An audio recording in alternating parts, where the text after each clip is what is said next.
Boa noite, turminha do 7º FTD, aqui da tomada 1 com meu filho, a pedido. Vou fazer um breve relato, que a gente já explicou isso, mas essa quarentena, essa pandemia deixa a gente meio confuso e esquecido. Vou falar rapidamente sobre as civilizações pré-colombianas, tá?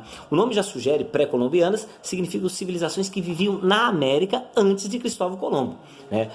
Para quem não lembra, Cristóvão Colombo chegou na América por volta de 1492, para ser mais preciso, por volta do dia 12 de outubro, numa região próxima a Cuba, num plano inicial dele que era fazer a circunnavegação, saindo da Europa, navegando para o oeste para chegar a leste. No entanto, no meio do caminho, ele acabou encontrando a América, sem saber que era América, foi chamando tudo e todos que encontrou pela frente de Índia, achando que tinha chegado nas mesmas terras cobiçadas pelos europeus, cujos portugueses já estavam quase a chegar por um outro caminho, viajando para o sul da África, né? E que os europeus já conheciam desde o século XIII histórias sobre as Índias, que para eles não era o país Índia como a gente conhece hoje, era qualquer região ao extremo oriente, né? Tanto que a primeira grande referência para eles do Oriente e das próprias Índias foi a viagem lá do Marco Polo, lá no século XIII, que acabou mudando a história europeia e a história do mundo, né, de alguma forma, porque o Marco Polo levou algumas coisas interessantes para a Europa, entre elas o princípio da massa, que depois deu origem na Itália ao macarrão, à pizza,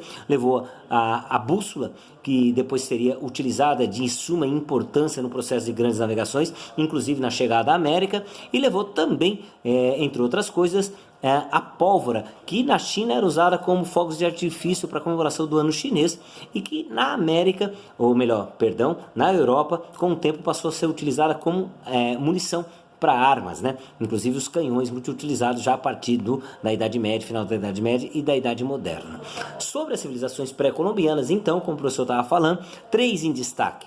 Né? A América não é um continente autóctone, acredita-se por várias teorias que eles chegaram à América por diversas rotas, entre as mais creditadas, o Estreito de Bering, viagens de barcos vindo a partir da Austrália, e algumas viagens até via Atlântico são defendidas hoje, saindo lá de algum ponto lá da própria África em direção à América, né, que não se sabia que era América, ainda lá na época das civilizações onde predominava o nomadismo.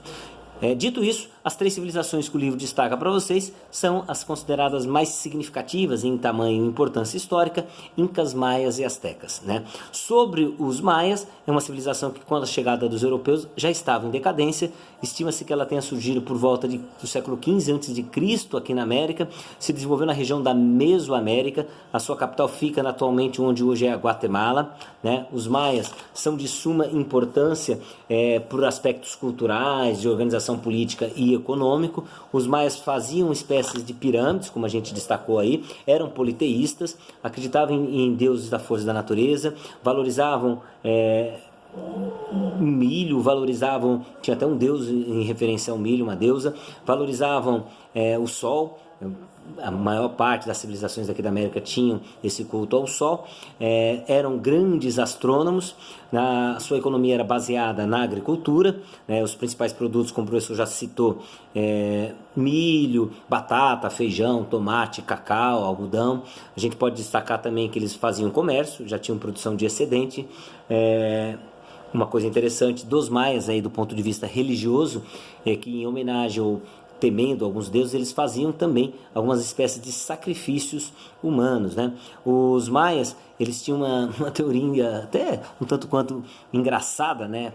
Hoje para nós, mas para eles era a crença deles, então tem que ser sobretudo respeitada. Eles acreditavam que os seres humanos eram originários do milho, de uma mistura de milho com água inventada pelos deuses, né? Então isso é uma coisa bem diferente para a gente estar falando. Outra coisa importante é que eles eram grandes matemáticos, tinham noção do zero, né? Tinham algumas representações matemáticas para isso, representando o zero, por exemplo. Eles usavam a concha, o ponto eles usavam para representar a unidade, e o traço eles usavam para representar 5 unidades. A escrita maia é muito complexa, ainda não foi desvendada, acredita-se que ela tenha mais de 800 sinais com significados diversos, né? Por isso que ela ainda continua em estudo.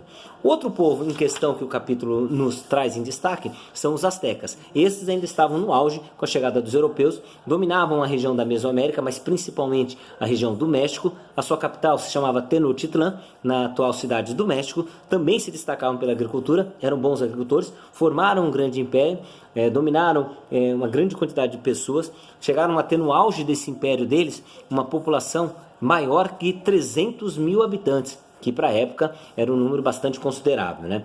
Os maias cobravam tributos, recebiam esses tributos muitas vezes em formas de plumas, tecidos, ouro, prata, pérolas, produtos agrícolas como feijão, pimenta e milho. Tinham vários deuses, também acreditavam no milho, tinham deuses relacionados a ele. Para ser mais exato, para os astecas era uma deusa de nome interessante, Xicomequaltli, a deusa do milho, e tinha o deus do sol e da guerra, Huitzilopochtli, ou qualquer coisa com essa pronúncia asteca minha um tanto quanto enferrujada, né? Os astecas faziam sacrifícios humanos em referências aos deuses dele, pedindo boa colheita e etc. E eles acreditavam que os sacrifícios humanos não tinham um peso, mas tinha a ideia de que sacrificar é algo sagrado. Então eles ofereciam aos deuses alguma coisa de valor em troca da vida, porque na crença deles o sol só existia porque os deuses tinham se sacrificado por o sol. Então nada mais justo que os próprios seres humanos também se sacrificassem em referência ao Deus Sol, tá? Outra coisa importante é que é uma civilização que, pela primeira vez aqui no nosso contexto da América, valorizavam a educação. Eles chegavam a ter escolas públicas para ensinar religião, história, artesanato e técnicas militares, tá? A última civilização que a gente está relembrando, os Incas. Os Incas ficaram aqui na América do Sul. A sua capital fica na região onde hoje a gente conhece lá como Lima, Peru, no Peru, e também se destaca pela agricultura. Tinha uma cidade mística importante, visitada muito na América do Sul ainda hoje, que é Machu Picchu, a chamada Cidade Perdida. Valorizavam, desenvolveram